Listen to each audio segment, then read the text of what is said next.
Hi friends, welcome to Nithu Samayal. இன்னைக்கு பார்க்க போற ரெசிபி காய்கறி உருண்டை. ரெஸ்டாரன்ட் ஸ்டைல் காய்கறி உருண்டை. குழம்பு எப்படி செய்யறதுன்னு பார்க்கலாம். வீடியோக்குள்ள போறதுக்கு முன்னாடி Subscribe பண்ணாதீங்க, Subscribe பண்ணிக்கோங்க. வாங்க வீடியோக்குள்ள போலாம். நான் ஒரு கேரட் எடுத்து சின்னதா பொடி பொடியா அரிஞ்சு வச்சிருக்கேன். இப்போ இந்த கேரட் ஆட் பண்ணிக்கலாம். 2 உருளைக்கிழங்கு எடுத்து வேக வச்சு நல்லா மசிச்சு வச்சிருக்கேன். இதையும் ஆட் பண்ணிக்கலாம். நான் ஒரு சின்ன கப்பில் முட்டைக்கோஸ் அரிஞ்சு வச்சுருக்கேன், ஒரு கப் அளவுக்கு. இதையும் ஆட் பண்ணிக்கலாம். பெரிய வெங்காயம் ஒன்று எடுத்து சிறுசாக அரிஞ்சு வச்சுருக்கேன், இதையும் ஆட் பண்ணிக்கலாம். ஒரு பச்சை மிளகா அரிஞ்சு வச்சுருக்கேன், இதையும் ஆட் பண்ணிக்கலாம். ஒரு கொத்து கருவேப்பிலை அரிஞ்சு வச்சுருக்கேன், இதையும் ஆட் பண்ணிக்கலாம். இப்போ மசாலா ஆட் பண்ணிக்கலாம்.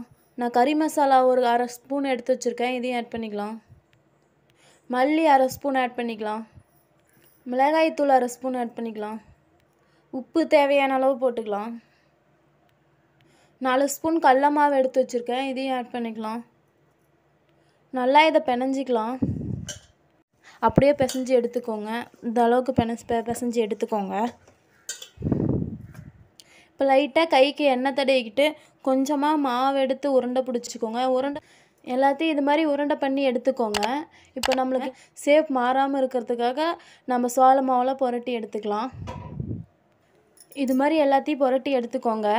இப்போ நம்ம இதை பொரிச்சிக்கலாம். அடுப்பை ரொம்ப ஹையில் வைக்காதீங்க, மீடியம்லேயே வச்சுக்கோங்க. எண்ணெய் நல்லா சூடாயிருச்சு. இப்போ ஒவ்வொன்றா போட்டுக்கலாம்.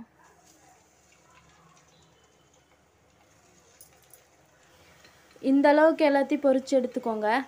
இப்போ எல்லாத்தையும் பொரிச்சாச்சு. இப்போ நம்ம தக்காளி வெங்காயம் பேஸ்ட் ரெடி பண்ணிக்கலாம். 2 ஸ்பூன் அளவுக்கு எண்ணெய் ஊற்றிக்கலாம். நான் ஒரு பெரிய வெங்காயம் அரிஞ்சு வச்சுருக்கேன், இதையும் ஆட் பண்ணிக்கலாம். நல்லா வெங்காயம் பொன்னிறமாக வணங்கட்டும். இஞ்சி பூண்டு விழுது 1 ஸ்பூன் போட்டுக்கலாம். தக்காளி பெரிய தக்காளியாக 2 அரிஞ்சு வச்சுருக்கேன், இதையும் ஆட் பண்ணிக்கலாம். தக்காளி நல்லா வணங்கட்டும். இப்போ கூடவே மசாலா ஆட் பண்ணிக்கலாம். கொத்தமல்லி அரை ஸ்பூன் எடுத்திருக்கேன், ஆட் பண்ணிக்கலாம். கறி மசாலா அரை ஸ்பூன், மிளகாய்த்தூள் அரை ஸ்பூன், உப்பு தேவையான அளவு.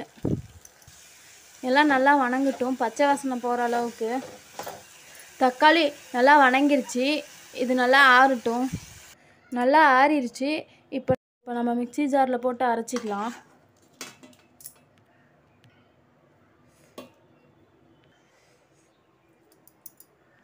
கூடவே 2 ஸ்பூன் அளவுக்கு தயிர் எடுத்திருக்கேன். நல்லா புளிக்காத தயிராக எடுத்துக்கோங்க. தயிர் ஆட் பண்ணிக்கலாம். லைட்டாக தண்ணி விட்டு அரைச்சிக்கோங்க. அரைச்சாச்சு. இப்போ நம்ம குழம்பு தாளித்து விட்டுறலாம். 2 ஸ்பூன் எண்ணெய் விட்டுக்கலாம். நான் 2 பிரியாணி இலை, ஒரு 2 கிராம்பு, 2 பட்டை எடுத்து வச்சுருக்கேன். நம்ம இதில் ஆட் பண்ணிக்கலாம்.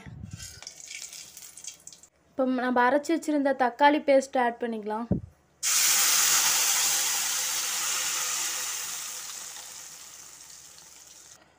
ஒரு சின்ன கப் அளவுக்கு தண்ணி ஊற்றிக்கலாம். லைட்டாக உப்பு போட்டுக்கோங்க, ஏன்னா நம்ம ஏற்கனவே உப்பு போட்டிருக்கோம், அதனால் கொஞ்சம் பார்த்து போட்டுக்கோங்க. மசாலா நல்லா ஒரு 10 நிமிஷம் கொதிக்கட்டும்.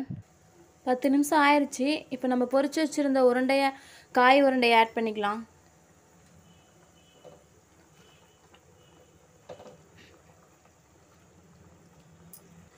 காய் உருண்டை எல்லாத்தையும் சேர்த்தாச்சு. நல்லா இப்போ ஒரு 5 நிமிஷம் கொதிக்கட்டும். குழம்பு ரெடி ஆயிடுச்சு. இப்போ அடுப்பை ஆஃப் பண்ணிக்கலாம். ரெஸ்டாரண்ட் ஸ்டைல் காய் உருண்டை குழம்பு ரெடி ஆயிடுச்சு. இது மாதிரி வீட்டில் செஞ்சு பாருங்கள். செஞ்சு பார்த்துட்டு எப்படி இருக்குன்னு கமெண்ட் பண்ணுங்கள், லைக் பண்ணுங்கள், ஷேர் பண்ணுங்கள். தேங்க்யூ.